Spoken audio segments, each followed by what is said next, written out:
Bismillahirrahmanirrahim. Assalamu alaikum wa rahmatullahi wa barakatuh. Welcome back to online classes of Iqra Huffaz Boys Secondary Schools, a project of Iqra Education System.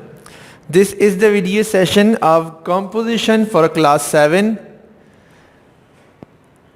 As it is the very first video of composition, we are going to start parts of application today. Dear students, Iqra Huffaz boys secondary schools online की classes में से 7th class की एक और class में एक और video में हम मिल रहे हैं और आज की वीडियो हमारी कॉम्पोजिशन की वीडियो है जिसमें हम एप्लीकेशन के पार्ट्स को डिस्कस करेंगे। तो चलिए चलते हैं एप्लीकेशन के पार्ट्स को डिस्कस करते हैं। एप्लीकेशन के पार्ट्स को हम इसमें भी पढ़ चुके हैं, बट 7th क्लास में मैंने आपको दोबारा से पार्ट्स इसलिए लिख कर दिखाए हैं ताकि रिवीजन भी हो जाए और कॉन्सेप्ट मज़ीद भी क्लियर होता चला जाए। ठीक है, तो सबसे पहले तो आपके सामने पार्ट्स ऑफ एप्लीकेशन ही हैं, उनको हम वन बाय वन डिस्कस कर लेते हैं। उसके बाद फिर मैं आपको एप्लीकेशन दिखाऊँगा, वो सैम्पल एप्लीकेशन भी होगी और साथ साथ वो हमारा एक टॉपिक भी उसमें कवर हो जाएगा एप्लीकेशन का, और फिर मैं आपको एक टॉपिक और दूंगा जिस पे आपने एप्लीकेशन इंशाल्लाह खुद से लिखनी होगी। सो स्टूडेंट्स देखिए, एप्लीकेशन लिखना कोई बहुत ज़्यादा डिफिकल्ट नहीं है। एप्लीकेशन के टोटल 10 पार्ट्स है, 1 2 3 4 5 6 7 8 9 10, टोटल 10 पार्ट्स हैं, जिसमें से फर्स्ट जो 2 पार्ट्स हैं इनको हम हेडर के तौर पर लिखते हैं और एप्लीकेशन तो हमारी टोटल एप्लीकेशन जो हम लिखते हैं वो मार्जिन लाइन के साथ होती है, लेफ्ट हैंड वाली मार्जिन लाइन के साथ लिखी जाती है। उसमें सबसे पहले नेम ऑफ रेसिपिएंट आता है, मतलब उस शख्स का नाम आप लिखते हैं जिसको आप एप्लीकेशन दे रहे हैं। ठीक है ना, जिसके नाम पर आप एप्लीकेशन लिख रहे हैं उसका नाम सबसे पहले नेम ऑफ रेसिपिएंट में आप लिखते हैं। इसके बाद नंबर 2 पर आप लिखते हैं एड्रेस ऑफ रेसिपिएंट, मतलब जिसको आप एप्लीकेशन लिख रहे हैं वो किस जगह पर होते हैं, उस जगह का एड्रेस आप लिखेंगे। इसके बाद मैंने एक रेड कलर की लाइन भी ड्रॉ की हुई है और 2 और 3 के दरमियान थोड़ा गैप भी ज़्यादा है, तो ये इंडिकेशन इस बात की है कि इन 2 पार्ट्स के बाद नेम ऑफ रेसिपिएंट और एड्रेस ऑफ रेसिपिएंट, इन दोनों के बाद आपको एक लाइन स्किप करनी होगी। ठीक है, एक लाइन आप स्किप करेंगे, उसके बाद फिर आप नेक्स्ट लाइन में लिखेंगे सब्जेक्ट, एप्लीकेशन का जो भी सब्जेक्ट है, जो भी मकसद है एप्लीकेशन लिखने का, वो मकसद आप सब्जेक्ट में लिख देंगे। ठीक है, फिर सब्जेक्ट के बाद दोबारा आप एक लाइन स्किप करेंगे, देखिए लिखा है स्किप लाइन, वो रेड लाइन ड्रॉ की और 3 और 4 के दरमियान भी वैसे ही मैंने कुछ गैप ज़्यादा दिया है, तो आपने लाइन स्किप करनी है। उसके बाद फिर नंबर 4 पर सैल्यूटेशन आप लिखेंगे। सैल्यूटेशन में हम आमतौर पे रिस्पेक्टेड सर, या अगर कोई फीमेल है तो रिस्पेक्टेड मैडम हम लिखते हैं। इसके बाद लाइन स्किप नहीं की जाएगी, पार्ट नंबर 5 हो जाएगा इंट्रोडक्शन। अब ये इंट्रोडक्शन किसका है? राइटर का है, जो बंदा एप्लीकेशन लिख रहा है वो अपना तारुफ कराएगा कि मैं कौन हूँ। ठीक है, तो वो अपने इंट्रोडक्शन के लिए 2 या फिर 3 सेंटेंसेस लिखेगा और उसमें वो अपना टोटल इंट्रोडक्शन दे देगा। फॉर एग्जाम्पल आप कहते हैं this is Abdullah, I am a student of class 6, class 7, class 8 in this school. ठीक है, तो ये 2 सेंटेंसेस हमने यहाँ लिख दिए, तो हमें पता चल जाएगा, एप्लीकेशन पढ़ने वाले को पता चल जाएगा कि ये एप्लीकेशन लिखने वाला कौन है। तो 2 या फिर 3 सेंटेंसेस में इंट्रोडक्शन राइटर का कंप्लीट होना चाहिए। इसके बाद नंबर 6 पे बॉडी है एप्लीकेशन की। बॉडी के अंदर आप अपनी बात लिखते हैं, जो बात आपने कहनी है। वो क्या है, यानी एप्लीकेशन का जो सब्जेक्ट था अब आप उसको तफसील से बयान करेंगे, ठीक है। फॉर एग्जाम्पल हम लिखते हैं I wish to humbly request you to kindly do this, और उसके आगे फिर हम अपना रीज़न लिख देते हैं बॉडी के अंदर, ठीक है। और उसके बाद फिर जब हम अपना रीज़न पूरा लिख देते हैं तो उसके बाद अब बॉडी की क्लोजिंग होती है। नंबर 7 पार्ट जो है हमारा वो यही है, क्लोजिंग। क्लोजिंग में भी हमारे पास फिक्स्ड सेंटेंसेस होते हैं जो हम आमतौर पर लिख लेते हैं, वो आपको भी अगर आप उसको एक दफ़ा मेमोराइज कर लें तो फिर आपका एप्लीकेशन लिखना बहुत ज़्यादा ईजी हो जाता है। वो सेंटेंसेस क्या होते हैं, I look forward to your kind consideration and approval, I will be highly grateful to you for this act of kindness, ठीक है। तो ये हमारे 2 सेंटेंसेस होते हैं जो हम लिखते हैं क्लोजिंग। क्लोजिंग के बाद फिर से रेड लाइन ड्रॉ हुई और लिखा हुआ स्किप लाइन, यहाँ पर भी हम एक लाइन स्किप करते हैं क्लोजिंग के बाद, और एंडिंग से पहले बीच में एक लाइन स्किप करेंगे। फिर उसके बाद पार्ट नंबर 8 आएगा एंडिंग। एंडिंग में आप आमतौर पर क्या लिखते हैं, योर्स ओबीडिएंटली लिखते हैं आमतौर पर, ठीक है। इसके बाद नेम ऑफ एप्लीकेंट, एप्लीकेशन लिखने वाले का नाम आएगा जो एप्लीकेशन लिख रहा है। तो चूंकि हम लोग जब सीखते हैं तो लर्निंग प्रोसेस में हम किसी का नेम नहीं लिखते, XYZ लिख देते हैं, ठीक है ना, वरना यहाँ पर नेम ऑफ एप्लीकेंट आता है, एप्लीकेशन लिखने वाले का नाम। और सबसे लास्ट में लास्ट पॉइंट जो हमारा है एप्लीकेशन के जो लास्ट पार्ट है वो क्या है, डेट। आपको डेट लिखनी है जिस डेट को आप एप्लीकेशन दे रहे होते हैं। So my dear students, these are the parts of application. We have been discussing these parts of application in class 6 also, and today we have discussed these parts again. Class 6 में भी हम इन parts को discuss करते रहे हैं और आज फिर हमने इन parts को discuss कर लिया है। I hope कि you have clearly understood these parts. मुझे इंशाल्लाह उम्मीद है कि आप अच्छी तरह से समझ चुके होंगे। Let's come now dear students, आपके सामने इस वक्त एप्लीकेशन का एक सैम्पल फॉर्मेट है। पूरी एप्लीकेशन कंप्लीट लिखी हुई है और उसमें आपको इंशाल्लाह बहुत सारी चीज़ें मैं अभी बताता हूँ, आपको क्लियर हो जाएंगी इंशाल्लाह। हम पार्ट्स ऑफ एप्लीकेशन यहाँ पर डिस्कस भी करते जाएंगे। देखिए, सबसे पहले मैंने बताए थे 2 पार्ट्स, उसमें पहला पार्ट था नेम ऑफ रेसिपिएंट और दूसरा था address of recipient. Name of recipient मैंने लिखा द क्लास टीचर और एड्रेस ऑफ रेसिपिएंट में मैंने लिखा ABC स्कूल कराची, यानी जो भी स्कूल हो तो उसका आप नाम, जैसे हमारा जो स्कूल इकरा हुफ़ाज़ बॉयज़ सेकेंडरी स्कूल है तो हम उसका ही नाम लिखेंगे यहाँ पर। इसके अलावा भी आप अगर एप्लीकेशन किसी और जगह लिखें तो आप इसी तरीके से लिखेंगे। तो ये 2 पार्ट्स हो गए, कौन से, नेम ऑफ रेसिपिएंट और एड्रेस ऑफ रेसिपिएंट के। और मैंने वीडियो के शुरू में बताया था कि ये ऐसे पार्ट्स हैं जो हम हेडर के तौर पे यूज़ करते हैं, इससे हम अपनी एप्लीकेशन की ओपनिंग करते हैं इस लीगल डॉक्यूमेंट की। इसके बाद एक लाइन स्किप करनी थी, देखिए यहाँ एक लाइन स्किप हुई हुई है। उसके बाद फिर सब्जेक्ट पार्ट नंबर 3 और सब्जेक्ट यहाँ पर सामने लिख दिया request for repair of window. Request की जा रही है क्लास की विंडो को रिपेयर करने के लिए, ठीक है। उसके बाद फिर से एक लाइन स्किप हुई हुई है और उस लाइन स्किप होने के बाद नेक्स्ट में हमारा अगला पार्ट हमारे सामने है जो कि है सैल्यूटेशन, ठीक है। सैल्यूटेशन का पार्ट है। सैल्यूटेशन के पार्ट में लिखा है रिस्पेक्टेड सर, ठीक है, रिस्पेक्टेड सर। अब देखिए यहाँ तक के जो सारी चीज़ें हैं उसमें मैं पंक्चुएशन को भी डिस्कस कर लेता हूँ आपके साथ। देखिए, नेम ऑफ रेसिपिएंट लिखा है द क्लास टीचर, उसके बाद कॉमा लगाया। मैंने इसको ग्रीन कलर से इसलिए किया ताकि ये हाईलाइट हो सके, आपको कुछ अच्छी तरह से ये नज़र आ जाए।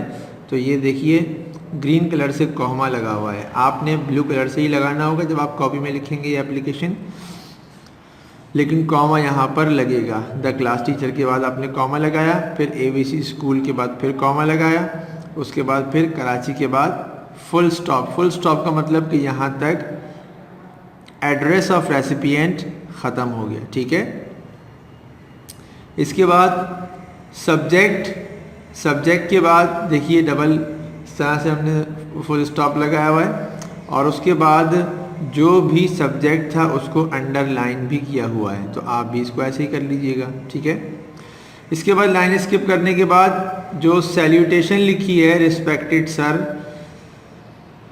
इसके बाद भी कॉमा लगाया गया है, आप भी इसके बाद कॉमा लगाएंगे। और इसके बाद कोई लाइन स्किप नहीं की गई, डायरेक्टली हमने अपने एप्लीकेशन का फिफ्थ पार्ट स्टार्ट कर दिया। वो क्या था, पार्ट नंबर 5 था इंट्रोडक्शन। तो अब देखिए यहाँ पर इंट्रोडक्शन हो रहा है, दिस इज XYZ, मतलब XYZ में नाम आएगा। I am a student of class, मैंने यहाँ पर एग्जाम्पलरी 7B लिख दिया, इन दिस स्कूल। ठीक है, तो आपने ये 2 सेंटेंसेस लिखकर इंट्रोडक्शन करा देना है, राइटर ने अपना इंट्रोडक्शन देना है। उसके बाद यहाँ से पार्ट नंबर 6 स्टार्ट हो रहा है, बॉडी। ठीक है, और वो यहाँ से लेकर पूरा यहाँ तक इस फुल स्टॉप तक जाएगा। देखिए क्या लिखा है, I wish to humbly request you to kindly get our class window repaired because its glass is broken, as it is winter season, so we feel cold and cannot stop the cold wind। देखिए यहाँ तक के जो sentences थे उसमें हमने application में अपना जो हमारा सब्जेक्ट था उसको डिस्कस किया है कि हम आपसे बहुत ही ज़्यादा मुअद्दबाना दरख्वास्त करते हैं कि हमारी क्लास की विंडो को रिपेयर करा दें, क्योंकि उसका ग्लास टूटा हुआ है और सर्दी के मौसम की वजह से सर्दी महसूस होती है, सर्दी लगती है, और ठंडी हवा हम खिड़की टूटी हुई होने की वजह से रोक नहीं पाते। देखिए इसमें मैंने काइंडली तक तो कोई अंडरलाइन नहीं किया गया, I wish to humbly request you to kindly. इसके बाद get our class window repaired, ये क्यों मैंने अंडरलाइन किया है, यहाँ से लेकर यहाँ तक इसको अंडरलाइन करने का रीज़न ये है कि ये वाला सेंटेंस का जो पोर्शन है ये हमेशा चेंज होता रहेगा, जब भी हम जिस टॉपिक पर भी लिखेंगे ये चेंज करेंगे। इससे पहले का जो ये पोर्शन है पूरा यहाँ तक का, काइंडली तक का, ये फिक्स्ड है, ये आप किसी भी एप्लीकेशन में लिख सकते हैं। ठीक है, बस यहाँ से आपको चेंजिंग करनी होगी, काइंडली के बाद से जो आप लिखेंगे उसमें आप चेंजिंग करेंगे ताकि आपका टॉपिक डिस्क्राइब हो सके कि आप किस मकसद से एप्लीकेशन लिख रहे हैं।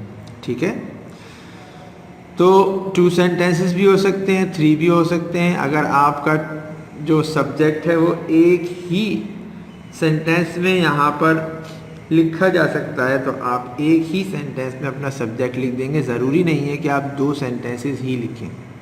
ठीक है, यहाँ तक लिखने के बाद अब हमारी एप्लीकेशन का 7th पार्ट स्टार्ट होगा, जो कौन सा है, क्लोजिंग।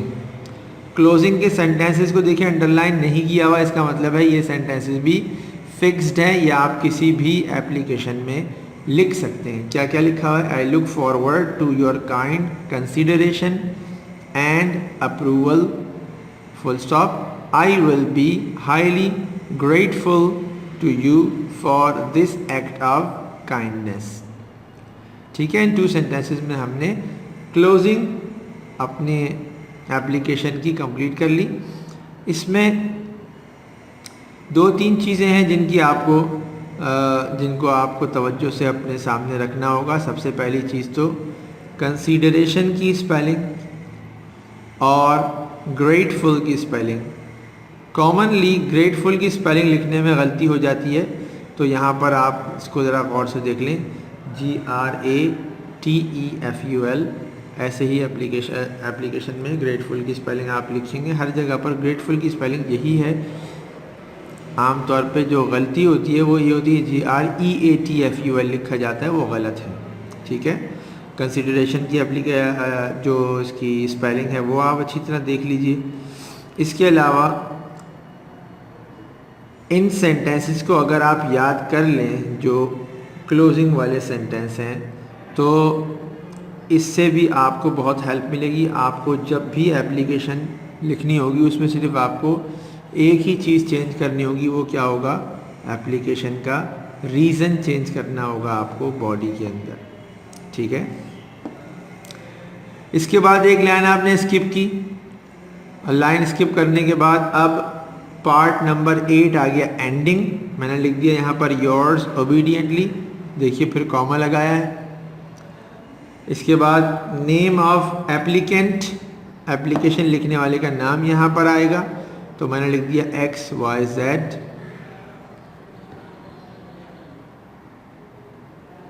और सबसे लास्ट में 10th पार्ट है डेटेड, वही डबल आपने फुल स्टॉप लगाया, उसके बाद डेट इस तरह लिखेंगे 10th दिसंबर कॉमा और उसके बाद 2020 फुल स्टॉप, ठीक है। तो ये सारे तरीक़े हैं, ये सारी चीज़ें हैं एप्लीकेशन में जो हमें ख़ास तौर पे देखनी होती हैं, इनको नज़र में रखना होता है। यही मिस्टेक्स हमारी हो सकती हैं। टोटल जो एप्लीकेशन का फॉर्मेट था वो मैंने आपसे डिस्कस कर लिया, और आपके लिए ये टास्क था कि आपने एप्लीकेशन लिखनी थी, किस लिए कि आप रिक्वेस्ट करेंगे विंडो रिपेयरिंग की क्लास टीचर साहब से। तो वो हमने एप्लीकेशन यहाँ पर डिस्कस कर ली है। ये एप्लीकेशन भी आपको अपनी कॉपी में लिखनी होगी, और उसका तरीक़ा फर्स्ट टर्म में भी हमने यही किया था, सेकंड टर्म में भी यही करना चाहिए कि अपनी कॉपी के जो लास्ट के 20 पेजेस हैं, आखिर से 20 पेजेस, उसको आप अलग से कॉम्पोजिशन का पोर्शन बना लें, और बाकी कॉपी आपकी टेक्स्ट की रहेगी। उसमें टेक्सचुअल वर्क करेंगे आप, जो एक्सरसाइजेस सॉल्व करनी है, क्वेश्चन आंसर्स करने हैं, या वर्ड्स मीनिंग्स होंगे टेक्स्ट के, वो सारे टेक्सचुअल वर्क वहाँ पर कॉपी में आपका रहेगा नोटबुक में। लेकिन उसके अंदर लास्ट में आप पोर्शन बना लें 20 पेजेस का, और उस पोर्शन को आप लिख दें कंपोजिशन पोर्शन। उसमें पहला काम आपका यही होगा, ये वाली एप्लीकेशन आपको लिखनी होगी कि इसमें आपको रिक्वेस्ट करनी है अपने क्लास टीचर से विंडो रिपेयर करने की, ठीक है। तो ये मैंने आपको एप्लीकेशन लिख के दिखा दी है, इसको आप अच्छी तरह देख लीजिएगा, वीडियो पॉज करके फिर इस वाले पार्ट को देख लीजिएगा। इसको ऐसे ही अपनी कॉपी में आपने नोट डाउन करना है। और एक बात कि कॉपी में चाहे ये एप्लीकेशन 2 पेजेस में आ जाए, नो मैटर, बट जो एक एक वर्ड के बाद गैप दिया गया है, उस गैप का ख्याल आपने ज़रूर रखना है। ऐसा ना हो कि आप अपनी एप्लीकेशन एक ही पेज में लाने की वजह से आप उसके गैप को कम कर दें, राइटिंग को ख़राब कर दें। इस सब चीज़ों को आप अवॉइड करें। ना राइटिंग गंदी होनी चाहिए, ना ही गैप, डिस्टेंस हर एक वर्ड के बाद दूसरे वर्ड के दरमियान में गैप कम होना चाहिए। आप प्रॉपर डिस्टेंस रखें, नो मैटर कि ये 2 पेज में एप्लीकेशन आ जाए। जितना एप्लीकेशन का पार्ट एक पेज में है उसको एक पेज में लिख लें, दूसरे पेज में उसको दूसरे जो रिमेनिंग होगा उसको लिख लीजिएगा। फिर मैं आपको एक बार बता दूं कि एप्लीकेशन में याद करने के लिए जो चीज़ें हैं वो आपने पूरी एप्लीकेशन याद कर लेनी है सिवाय इसके, ठीक है। यहाँ से यहाँ तक का जो पोर्शन है इसमें चेंजिंग होगी। देखिए एप्लीकेशन के 10 पार्ट्स हैं। अगर आप एग्ज़ामिनेशन पॉइंट ऑफ व्यू से भी इसको देखें तो हर एक पार्ट का 1 नंबर मिले 10 मार्क्स मिल जाएंगे पूरी एप्लीकेशन के। अगर आपको पूरी एप्लीकेशन याद होगी और ये वाला पोर्शन आपको अपनी तरफ से लिखना होगा तो इस एक पोर्शन बॉडी के 1 नंबर माइनस होगा अगर आपने गलत लिख दिया, 2 नंबर माइनस होंगे, लेकिन पूरी एप्लीकेशन के 10 में से 8 मार्क्स तो हर हाल में आपको मिलेंगे, ठीक है। तो आपसे ये मेरी दरख्वास्त है कि आप इसको याद कर लीजिएगा अच्छी तरह, ताकि आपको एप्लीकेशन लिखने में कभी भी कोई इशू, कोई प्रॉब्लम ना हो सके। इसके बाद लास्ट है, आपको मैं होमवर्क देना चाहता हूँ कि आपने एक एप्लीकेशन ख़ुद से लिखनी है। सेम पैटर्न रहेगा, इसी तरह आपने लिखनी होगी, बस टॉपिक चेंज हो जाएगा। उसके लिए आप सेंटेंसेस अपने पास से लिखेंगे, गलत हो जाएं कोई मसला नहीं, आप मैसेज के थ्रू पूछ सकते हैं कि सर मैंने इस एप्लीकेशन को जो आपने हमें होमवर्क दिया था मैंने उसमें सेंटेंसेस ये लिखे, ये सही है या नहीं है, तो मैं उस वक्त करेक्शन करवा दूंगा, आपको बता दूंगा। या फिर अपने जो आपकी ब्रांचेस में जो आपके टीचर्स होंगे उनसे आप पूछ लेंगे, तो इंशाल्लाह मेरा जवाब उन तक पहुंच जाएगा और फिर उनके ज़रिए से आप तक पहुंच जाएगा। सेकंड जो हमारा टॉपिक है वो मैं यहाँ पर आपके सामने लिख देता हूँ ताकि आपको कोई प्रॉब्लम भी ना हो, वीडियो के अंदर ही आपको वो होमवर्क मिल जाए वरना प्रॉब्लम होती है। वो हमारा टॉपिक जो है वो है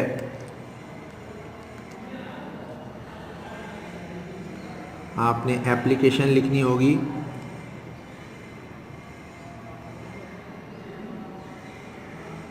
टू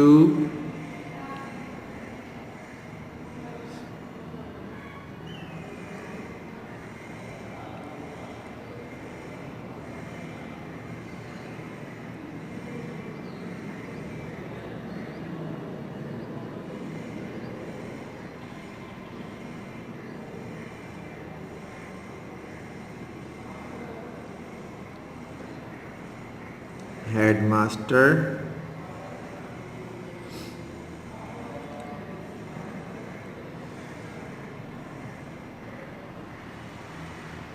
टू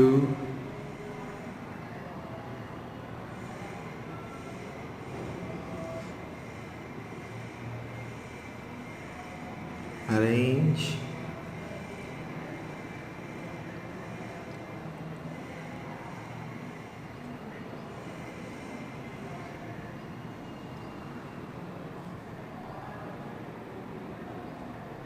science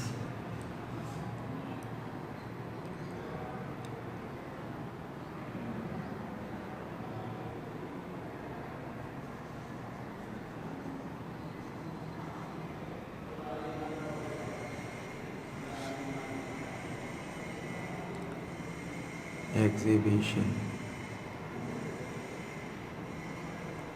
ठीक है, ये आपने अपने HM साहब के नाम लिखनी है, to headmaster to arrange science exhibition. ठीक है, तो अब आप ये एप्लीकेशन अपने हेडमास्टर साहब के नाम लिखेंगे और उसमें जो बॉडी के सेंटेंसेस हो मैंने आपको अभी बताया था, मैं फिर आपसे कह रहा हूँ कि आप वो पूछ सकते हैं। अगर आपको इशू हो, अगर आपने लिख लिए हो, आपको लग रहा हो कि वो सही गलत हो सकते हैं, तब भी आप पूछ सकते हैं, तो इंशाल्लाह आपको बता दिया जाएगा। बट आप एप्लीकेशन लिखने की कोशिश खुद से कीजिएगा, नो मैटर कि कोई गलती हो रही है, गलती से आप मत डरिएगा, गलती होगी तो इंशाल्लाह आप सही लिखना सीखेंगे। ठीक है students, this is the end of today's video session and I hope you have clearly understood about parts of application and a sample application। आज की वीडियो अख्ताम को पहुंची और मुझे उम्मीद है कि इंशाल्लाह ताला एप्लीकेशन के पार्ट्स भी आप समझ चुके होंगे और जो उसके अंदर मैंने आपको सैम्पल एप्लीकेशन दिखाई वो भी आपको अच्छी तरह समझ में आ चुकी होगी। I strongly advise you to do a lot of practice. मेरी तरफ से आपको बहुत ही ज़्यादा ताकीद से ये एडवाइस है कि आपने अपना काम करना है, प्रैक्टिस करनी है। याद करने का भी मैंने काम दिया कि इसको याद कर लीजिएगा और मैंने आपको एक होम टास्क दिया कि हेडमास्टर साहब के नाम एप्लीकेशन लिखनी है जिसमें साइंस एग्जीबिशन अरेंज करने की रिक्वेस्ट करनी है, वो भी आप लिखिएगा। In case of any problem you may leave us a message, इंशाअल्लाह ताला we will give you immediate feedback. Till the next video, take very good care of yourselves and your family. अस्सलामु अलैकुम व रहमतुल्लाहि व बरकातुहू।